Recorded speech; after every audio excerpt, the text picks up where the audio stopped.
నమస్కారం. ఒక్కసారి ఆలోచించండి, మనం జీవిస్తున్న ఈ ప్రపంచం, ఈ రియాలిటీ నిజం కాకపోతే అదంతా కేవలం ఒక పెద్ద కల అయితే? వినడానికి వింతగా ఉంది గదూ. కానీ వేల సంవత్సరాల క్రితమే యోగ వాసిష్టం అనే ఒక అద్భుతమైన గ్రంథం సరిగ్గా ఇదే ప్రశ్న వేసింది. ఇదేదో లెక్చర్ లాంటిది కాదు, ఒక గొప్ప కథ రూపంలో మనకు అందిన జ్ఞానం. అసలీ కథ ఎక్కడ మొదలైందంటే ఒక యువరాజు ఎదుర్కొన్న ఒక పెద్ద అస్తిత్వ సంక్షోభం దగ్గర. ఇంతకీ ఆ యువరాజు ఎవరనుకుంటున్నారు? మరెవరో కాదు, శ్రీరాముడు. ఒక్కసారి ఊహించుకోండి, గొప్ప భవిష్యత్తు ముందున్న ఒక యువరాజు, సింహాసనమెక్కాల్సిన వ్యక్తి, ఉన్నట్టుండి ఈ ప్రపంచమంతా అర్థం లేనిది, అంతా మాయా అని నిర్ణయించుకుంటే అసలు ఏమవుతుంది? పరిస్థితి ఎలా ఉంటుంది? కథ మొదలయ్యేది సరిగ్గా ఇక్కడే.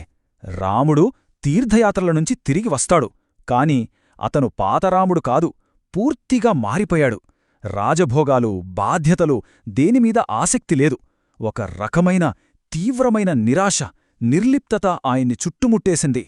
ఈ మానసిక స్థితికి మన శాస్త్రాల్లో ఒక ప్రత్యేకమైన పేరుంది, అదే వైరాగ్యం. ఇది ఏదో మామూలు బాధ కాదు. ప్రపంచం మనకు ఆఫర్ చేసే ప్రతి దానిమీద, అంటే సుఖాలు, భోగాలమీద ఒక రకమైన తీవ్రమైన విరక్తి అన్నమాట. రాముడి సంక్షోభానికి మూలకారణం ఇదే. సరే, మరి రాముడి ఈ సమస్యకు సమాధానం ఎలా దొరికింది? అదే ఈ యోగవాసిష్టం. అసలు ఈ గ్రంథం ఎలా మొదలైందో చూద్దాం. జస్ట్ ఇమాజిన్, ఒక యువరాజు ప్రశ్నలకు సమాధానంగా ఏకంగా 10 లక్షల పదాలు. యోగవాసిష్టం యొక్క మొదటి పూర్తి ఇంగ్లీష్ అనువాదంలో ఇన్ని పదాలున్నాయంటే దాని సైజ్, దాని డెప్త్ మనం అర్థం చేసుకోవచ్చు. ఇదొక మామూలు పుస్తకం కాదు, ఒక అపారమైన జ్ఞాన సముద్రం. అయితే ఇంతకీ యోగవాసిష్టమంటే ఏంటి? సింపుల్గా చెప్పాలంటే ఇది గురువైన వశిష్ఠ మహర్షికి, శిష్యుడైన రాముడికి మధ్య 22 రోజులపాటు జరిగిన ఒక గొప్ప సంభాషణ. రాముడిని ఆ వైరాగ్యమనే మానసిక స్థితి నుంచి బయటకు తీసుకురావడమే దీని ముఖ్య ఉద్దేశ్యం.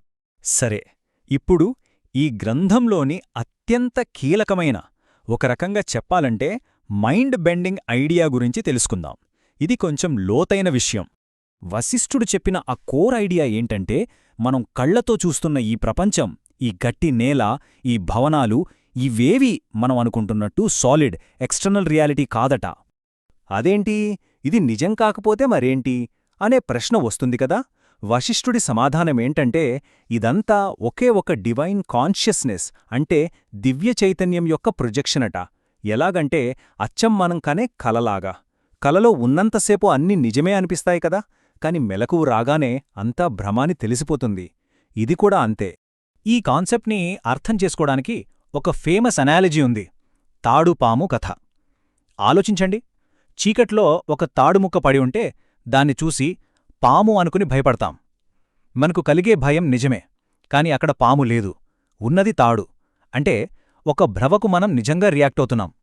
ఎప్పుడైతే లైట్ వేస్తామో అప్పుడది పాము కాదు, తాడు అని అసలు నిజం తెలుస్తుంది.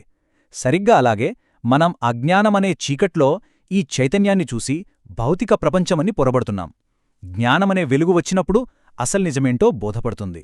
వశిష్ఠుడు దీన్నింకా పవర్ఫుల్గా ఇలా చెప్తాడు: ఈ ప్రపంచం నీ అపారమైన ఊహా సామ్రాజ్యం యొక్క ప్రదర్శన అని తెలుసుకో. నీకు సరైన అవగాహన కలిగినప్పుడు ఇదంతా శూన్యంలో కలిసిపోతుంది. ఎంత లోతైన మాట కదూ. సరే, ఈ ప్రపంచం ఒక కల అనే ఐడియా ఇంకా నమ్మశక్యంగా లేదా? దీన్ని మనస్సుకి ఎక్కించడానికి వశిష్ఠుడు ఒక అద్భుతమైన కథ చెప్తాడు. మనస్సు ఎంత శక్తివంతమైనదో నిరూపించే కథ ఇది. గాధి అనే ఒక బ్రాహ్మణుడి కథ ఇది. ఆయన స్నానం చేస్తుండగా ఒక పగటి కల కంటాడు. ఆ కలలో ఆయనొక గిరిజనుడుగా పుట్టి ఒక పూర్తి జీవితాన్ని గడిపేస్తాడు. చివరికి వృద్ధాప్యంలో ఒక రాజ ఏనుగు వచ్చి ఆయన్నే రాజుగా ఎన్నుకుంటుంది. 8 ఏళ్లు పరిపాలన కూడా చేస్తాడు. కాని ఆ తర్వాత ప్రజలకు అతని కులం గురించి తెలిసిపోవడంతో నిరాశతో చితిమీదకు దూకేస్తాడు. వెంటనే మెలకువ వచ్చేస్తుంది. చూస్తే ఇదంతా జరగడానికి పట్టింది కేవలం కొన్ని క్షణాలు మాత్రమే. అయితే కథలో అస్సలైన ట్విస్ట్ ఇక్కడే ఉంది. ఆ కల ఎంత నిజంగా అనిపించిందంటే, గాధికి అది కలే అనే నమ్మబుద్ధి కాదు. అతను కలలో చూసిన ప్రదేశాలకు నిజంగా ప్రయాణించు వెళ్తాడు. అక్కడ చూస్తే షాక్, అన్నీ నిజంగా జరిగినట్టే ఆధారాలు దొరుకుతాయి. ఇక గాధికి పూర్తి కన్ఫ్యూజన్. ఇది కలా? నిజమా? ఏది వాస్తవం? సమాధానం కోసం తీవ్రమైన తపస్సు చేస్తాడు. అప్పుడు విష్ణువు ప్రత్యక్షమై ఒకే ఒక విషయాన్ని 3 సార్లు నొక్కి మరీ చెప్పాడు. అదంతా కేవలం నీ మనసులోనే జరిగింది. చూశారా? ఎంత నిజంగా అనిపించినా సరే మన అనుభవాలన్నీ మన చైతన్యం యొక్క సృష్టే అని చెప్పడానికి ఈ కథ. సరే, ప్రపంచం ఒక కళ అనుకుందాం. మరి అప్పుడు మన జీవితానికి అర్థమేంటి? ఈ ఫిలాసఫీ అంతిమ లక్ష్యమేంటి? భ్రమ నుంచి బయటపడి వాస్తవంలోకి మేలుకొనడం ఎలాగో చూద్దాం. చూడండి, ప్రపంచం కళ అనగానే అంతా శూన్యం అని నిరాశపడాల్సిన పని లేదు. ఈ జ్ఞానం యొక్క లక్ష్యం అది కాదు. దీని అసలైన లక్ష్యం మోక్షం. అంటే ఈ పుట్టుక, చావు, మళ్ళీ పుట్టుక అనే సైకిల్ నుంచి శాశ్వతంగా బయటపడటం. మరి ఆ మోక్షం ఎలా వస్తోంది? చాలామంది విధి, తలరాత అని నమ్ముతారు.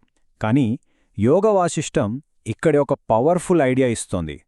తలరాత కంటే మన స్వీయ ప్రయత్నమే గొప్పదని నొక్కి చెబుతోంది.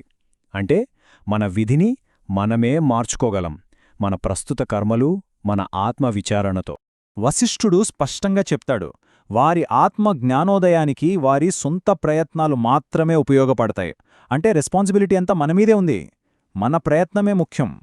అందుకే ఫైనల్గా మేల్కొనడం అంటే ఏంటంటే ఈ మొత్తం సృష్టి, మన చుట్టూ ఉన్నది అంతా ఒకే ఒక డివైన్ కాన్షియస్నెస్ యొక్క ఎక్స్ప్రెషన్ అని చూడగలగడం. ఆ అవగాహనతో జీవించగలిగితే అప్పుడు వచ్చేదే నిజమైన జ్ఞానం, అంతర్గత శాంతి. మరి మొత్తం విశ్లేషణను ఒకే ఒక ప్రశ్నతో ముగిద్దాం. ఒకవేళ మన ఈ జీవితం కూడా ఒక కల లాంటిదే అయితే, ఆ కలను మనం ఎలా జీవించాలని ఎంచుకుంటాం? ఆలోచించండి.